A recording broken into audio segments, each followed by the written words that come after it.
For years, the video game landscape was dominated by Italian plumbers and blue hedgehogs, serving as mascots for their respective platforms. And while many tried, few characters matched them in popularity. It wasn't until the 32-bit era when a small development team named Core Designs began work on an action game for the Sega Saturn, PlayStation, and PC that gaming's traditional mascots would face a challenge from a globe-trotting treasure hunter by the name of Lara Croft. Initially, when I pitched the idea for the game, it was a male character. We were playing with the idea of having more than one character. So I designed a male and a female character, and then I realized pretty much that the amount of story I wanted to stick in was going to require us to have like double the cutscenes. And so I had to ditch one, and by that point I'd already kind of completely fallen for the female character, and that was how Lara became the star. The game was so good, I don't think it would have mattered who I was playing as. You know, I could have been a guy, I could have been an alien, I could have been a robot. It just didn't matter to me. Being a teenage guy at the time, I was definitely intrigued by the game starring a woman. Part of the reason why she was so popular when she first appeared is because she was the opposite of what everyone's expectations were. She was designed almost in total opposition of what were the given norms for making a lead character for a game. She's this kind of tough female hero, which you didn't see much of in games at the time. You still don't, but more so perhaps today than you did then. An action hero looking hot chick that people outside of the gaming industry, you know, maybe people who aren't really into games, can latch onto. There were arguments raised or comments made that Lara Croft was just this sort of sex symbol that didn't really have much substance. I guess for some people that was a really big deal at the time, but for me, all I really cared about was just that it was a really great game. Developing a new character is hard enough as it is, but Core Design was also faced with the challenge of creating a full 3D action-adventure game in an era where there are no proven formulas on a console outside of the Nintendo 64 and its flagship game, Super Mario 64. It was very difficult to actually get it made in the first place. I had to pitch it multiple times because very few people believed it could even be done, and most people didn't want to go near it, like the developers there, because they were frightened of making this 3D game with 3D character. I mean, Core had never done that before. It's weird to think about that being kind of anything special now because all games are in 3D, but you know, prior to that game, I think the only kind of really impressive 3D game that I'd played was probably Mario 64. But the thing that Tomb Raider did that Mario didn't was that it also had all these really detailed textures and, you know, a somewhat realistic environment where, you know, which Mario never aspired to.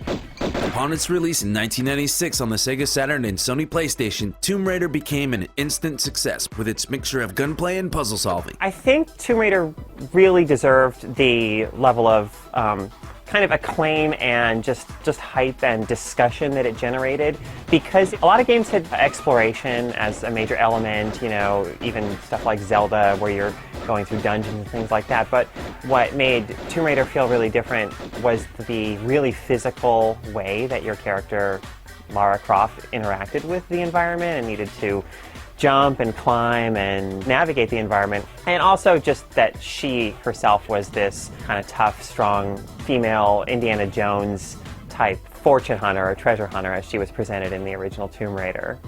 It took me a while to sort of learn the visual language of like, where can Laura jump? Because, you know, she couldn't just run and jump willy-nilly. There were certain spots she could sort of mantle up and whatnot, and so it took me a little while to sort of get my mind adjusted to moving through that space and how she worked as a game character and how the space determined the gameplay. It was one of the first games that I ever convinced my kind of colleagues at the time to let me take home. So I borrowed like a debug PlayStation 1 and took it home, invited a bunch of my friends over who were, you know, super excited to be playing a game before it was out. My first exposure to Tomb Raider happened at a friend's house, actually, sitting on the second floor hallway. His mom had moved the TV and the system into the hallway because he was playing it too much in his room. We were all in college at the time, and somehow, you know, we wound up with a copy of Tomb Raider, and the game just immediately captured our interest. So we sat there in the hallway and I watched as he hogged the controller and played Tomb Raider on the PS1. I remember we were especially impressed about the way you could swim. You know, you could dive in and swim underwater and stuff like that.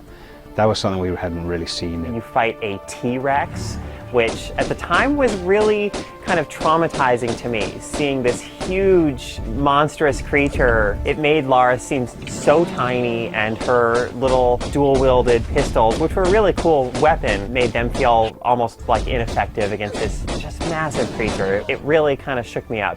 It was unlike anything I'd ever seen before. It was really cool, really cool. It didn't disappoint. It was, you know, it really was unlike anything else that we'd played at the time. I only play for sport. Its star had become an icon for an entirely new audience of video game fans mesmerized by the adventures of Lara Croft, as her face appeared on everything from magazines and television shows that would otherwise not have given video games a second thought. On the one hand, you look at her and you think, look at those proportions. Like, what kind of female, you know, hero is this to aspire to? This is unrealistic. But on the other hand, Lara Croft goes into the situation. She's not defending herself with like the twirl of a parasol or by, you know, pushing her arms together and blowing a kiss. She's shooting a tiger in the face. The original Tomb Raider's popularity catapulted the series and its developer, Core Design, into the spotlight. I guess I always believed it was going to do really well. I mean, I was convinced that we were making a good game.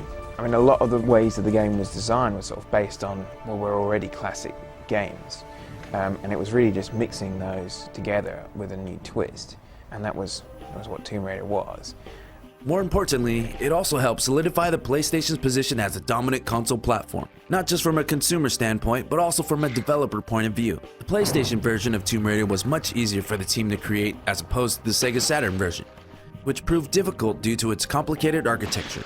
The Saturn was eventually dropped as a viable platform for the series, so Core could focus its attention on just two platforms, PlayStation and PC, for the inevitable sequel. Tomb Raider 2 arrived in late 1997, and like its predecessor, was a huge success. In fact, it was so popular that Tomb Raider 2 sales quickly surpassed those of the original game, thanks in large part to some refined controls and more varied environments.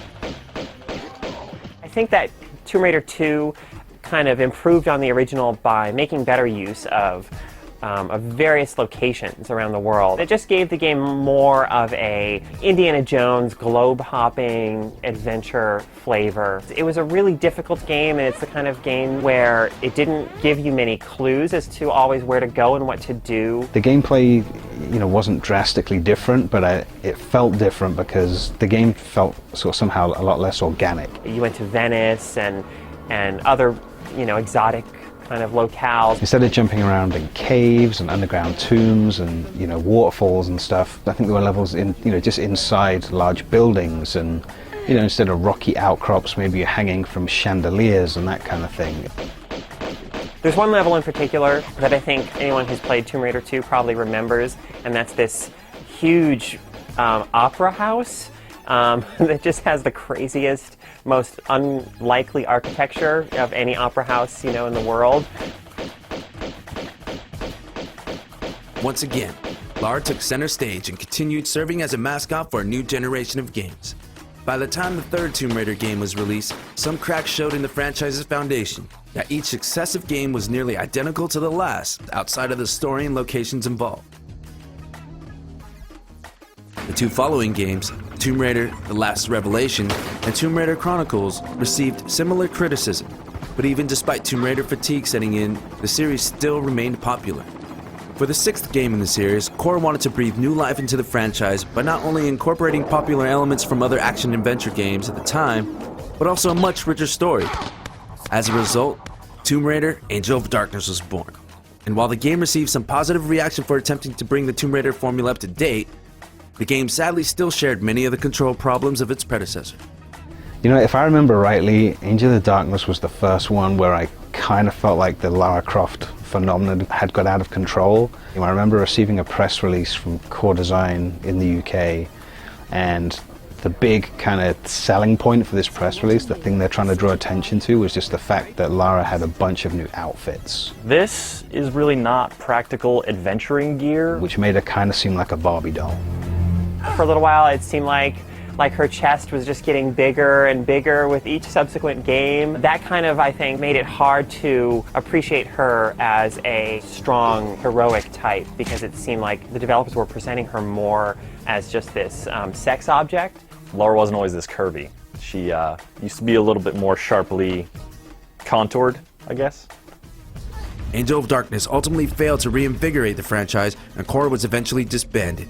I was really kind of surprised when Core Design went under, because it just, with the success of the first Tomb Raider and, things like Lara Croft appearing on the cover of major magazines and stuff, it really just seemed like they would be untouchable. It would almost be akin to hearing right now, or 5 years from now, hearing that Bungie's going under or something. Like, you just don't expect it. However, recognizing that the Tomb Raider name still carried some weight, Eidos, Tomb Raider's publisher, handed development duties for new Tomb Raider games to Crystal Dynamics, whose previous work included the Soul Reaver series. The Tomb Raider series had a bit of a tarnish on it. It wasn't sort of this paragon of, genre-defining 3D gameplay anymore. That series definitely needed somebody, like anybody, to offer a kind of fresh take on it.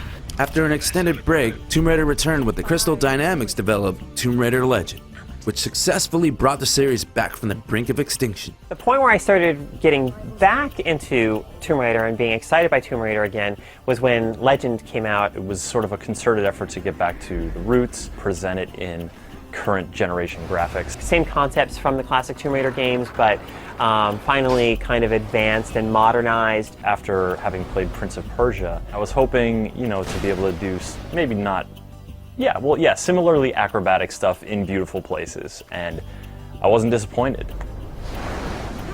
While that game definitely had a pretty good amount of action in it, I think they did also offer like some really great puzzles and stuff, which was very reminiscent of the first couple of games.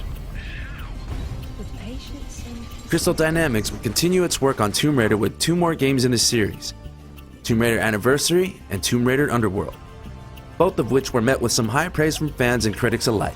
It just seemed like the time was right, and we had all this technology from Legend that was ready to go, and it just seemed like things coming together, and the timing was just right to go and roll straight through. We also wanted to show people maybe who had never played Tomb Raider 1 what got people interested in this franchise in the first place, and what people thought was so special about Lara Croft. The Tomb Raider series may not be as popular as it once was, but the series has made a strong comeback over recent years as it continues to evolve and find a place for itself. Really? Indeed, even the upcoming Tomb Raider serves as yet another reboot of sorts, putting players in the role of a much younger Lara Croft, in a game that features a much darker tone. I think that Lara is a charismatic enough character that fans of the series will want to kind of see her succeed, and will, if the games are good, if this Tomb Raider reboot is actually a good, solid game, that those who may have kind of drifted from the series, like I've done, because it maybe didn't always feel fresh and new and exciting, I think that a lot of those people will come kind of gravitating back. I think fans will always be interested to see what Lara Croft does. I mean, just like fans are always interested to see what Mario does. She's sort of on that level of video game icon. Tomb Raider's been such a big part of my kind of gaming life now for, many years that I really can't help myself. But for all of its hits and misses, Tomb Raider remains as one of the most important game franchises in the annals of video game history.